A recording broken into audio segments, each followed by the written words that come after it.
Hello everybody, welcome back to the channel. Today we've got a SL 230 SL 500. We are going to save the customer an absolute fortune.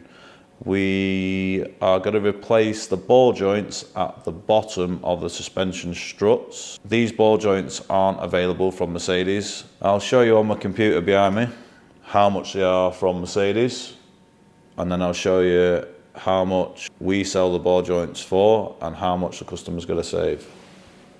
Right, as you can see here, this is the strut. That ball joint at the bottom is what we need to replace. That has failed on the vehicle. This strut is £1,547 plus VAT per side. To make the maths simple, we'll call that £3,000 plus VAT. We sell the joint on its own. We've modified some tools to enable us to remove and fit this joint, and we sell this for £125 plus VAT, so it'll be £250 plus VAT. We'll just ignore VAT for now. Obviously that doesn't include labour, but also I didn't include labour for the struts either. So we're going to take labour out of the equation. So the customer's going to save £2,750 in parts alone. I think if we get into the labour and everything, it's just getting too complicated. So we'll stick to the fact of, in parts alone, the customer's saving £2,750. So I hope he's happy with this, because sometimes when I do jobs like this, I think, do they actually know what's just happened here? Do they know that they've just saved an absolute fortune or not? So let's get the car on the ramp, let's get into it, let's show you what we do. Right, are we on?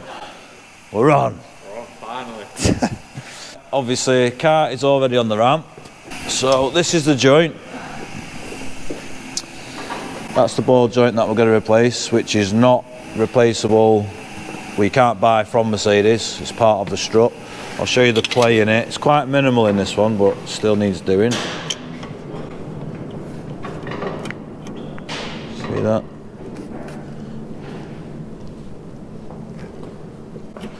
So that's it. It's not the worst one I've seen, but customers asked for it to be done, so they will get it done.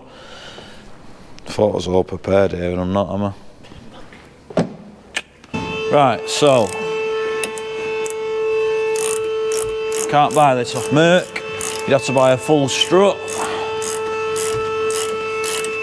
Yeah, I've been off for a week. This is my first job back after a week off.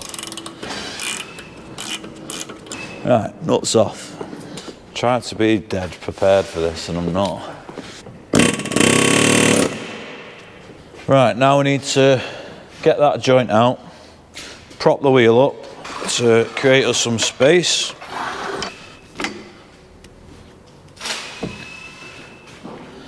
So that's supporting the wheel, supporting the hub, because this strut is what's holding it up basically. So we've got to lift it out of our way so we've got some space to work.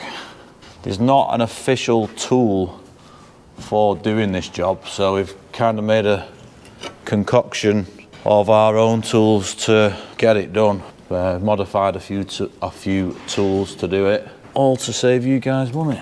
We've just lifted that up. That's safe to expose the ball joint a bit. You can see how much movement's in that. I'm going to take the boot off. Right. Take the boot off. The reason I'm taking that off is I'm going to cut that shaft off the end of the ball joint so I can then get a press on the inner part to press that out.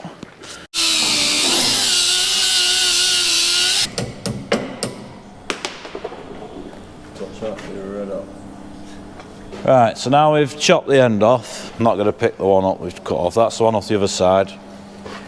It should go on there. That just leaves just the ball joint itself. We can get our tools and press it out. So basically, we're going to use that in a big clamp and press it out in the socket.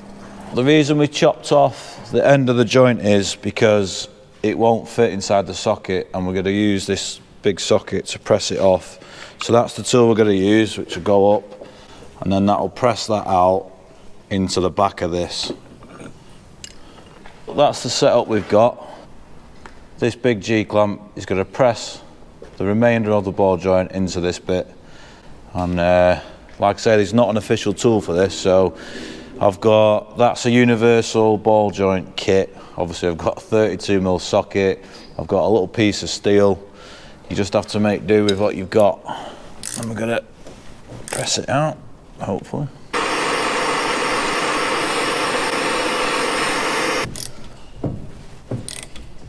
Is it moving? I think it is. It's going a little. There we go.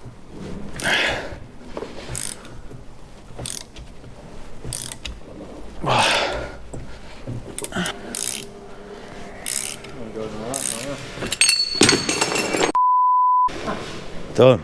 There's no way you can catch all that. You've just got to let it go. So, there's the old one out. That's the hole where it goes. That's the new one to go back in. So now I need to press that back in there. First of all, we need to do a bit of preparation, get it all cleaned up because it's all full of in there.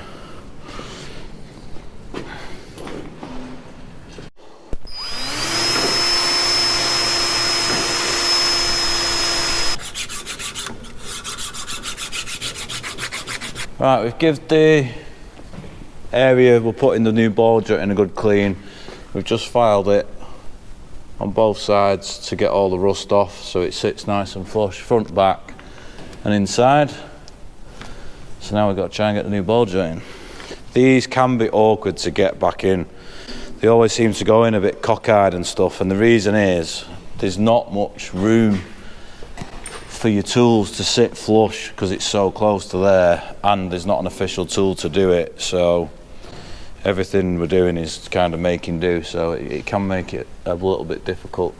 This is a different tool. This is actually a 211 lower ball joint tool, which is for pressing in this joint here. You can make a combination of using the tool the wrong way to press this back in, but for removal, obviously how I showed you, but for installation you can use the 211 joint tool the wrong way.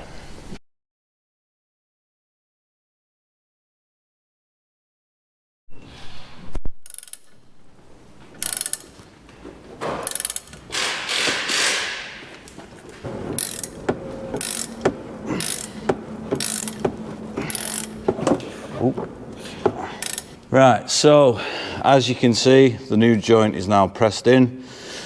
That did not go in on the first attempt. It's going to look easy on camera, but it wasn't. This side I've already done. It took about 4 goes because it kept going in cockeyed. So you've got to be careful. So let's get it off.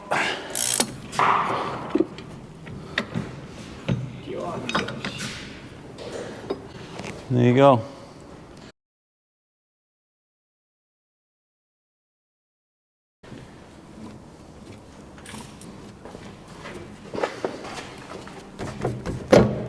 We always fit a new nut. The nuts that these ball joints come with aren't very good, so we always replace them with a genuine nut. Get a nice flat spot on the bottom.